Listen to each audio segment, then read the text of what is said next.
welcome back to our video series on white label technology. Today we're going to talk pretty high level about what it means or how to build a successful white label business in the kind of SaaS space, which I think is probably the only space you can probably do this. Mm-hmm. But I'm joined by Daniel Rust, our CTO, co-founder, and my co-CEO here at DevHub. So our experience comes after basically about 11 years. What I would say is, this is probably relevant for any companies that are doing under $20 million in sales. And these are kind of like the 5-6-ish things that we've learned kind of along the way. So I'll start real quick. Sure. Real quick. So like number one, it sucks. And maybe I shouldn't say it sucks. But it is really, it sucks because you've heard it a million times, but it really is all about kind of the customer. Like every single call that I ever have, and Daniel can attest to it, I always say the same thing. Like our job as a white label provider to our customer, because they're the ones dealing with the end customer, is to make our customer look really good. So, and since they're deploying a lot of, let's say, in our case, our product, like the issue isn't with them using it, it's with their customers using it. So we're technically second-tier support. So our job is 100% to be totally responsive to the customer we white labeled to. You know, it's not just dropping it off and saying, see you later, but it's like, what do you need? What are your people telling you? And all that stuff constantly. And then with that, I guess I'll transition a little bit to the technology part. So go ahead, Daniel.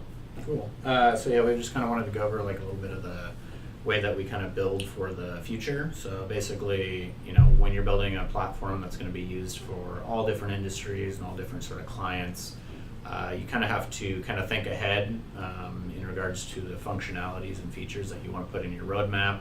So if you're building out things, obviously it's not a one-time deployment for customers, it's an ongoing platform that you're supporting, and to make it so that if you're doing something for one client, that it kind of rolls into being able to make it reusable or modular enough so that it's available for future clients too.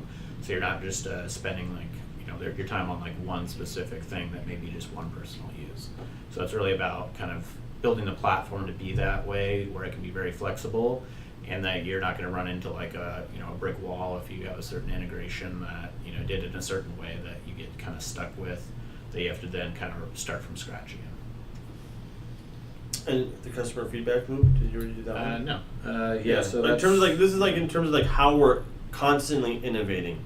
We were at a conference last week and they're like, well, what, I think where the technology is and how people use it, there's a gap, call it 1, 3, 5 years. The point of that was... we're still driven based on our customer, kind of what their needs are now and into the future. So, we have constant communication with a lot of our, major relationships to feel like, what's on their horizon, what industries they're starting to target, how they're selling the product, all those kind of things, and getting that feedback, which then kind of drives our roadmap. So, for us, I'd say it's like 75%, customer-driven roadmap stuff, and then the 25% is what we pick up along the way, which is just things that we see that they could see value in. Maybe they don't see it right now, but they will in the future. And industry stuff, right? Like, so security of sites or GDPR or things that have happened that our customers didn't really adopt until they needed to, but we were already there for them, right? Yeah. Well, that a lot. And then quickly, to keep this video short, in terms of sales, obviously success under $20 million is figuring out who the hell you're selling to. Obviously, I still want to think that like the CEO, COO, CMO are the ones buying our product. It just turns out it's not. It's the product manager. Sometimes it's somebody even on the technical side who's actually even using it. And once we've kind of figured that out, or once you figure that out, you'll start to be able to kind of scale up your business. But and then dialing in kind of how you're getting leads and how, whether that's inbound or outbound, that can be a whole separate video actually. But I would say this whole thing in terms of building, how to build, I would say, again, our experience is you're looking at least 3, 5, 6, 7, 8, 10, 11 years at this point, to get good. I mean, you can do that shorter if you made all the right made all the right decisions, and hopefully these videos kind of help with that too, so you don't make a lot of the mistakes we made. I'm good. All right, cool. Yeah, that's it. Yeah, cool. Starting this week, real quick, last thing.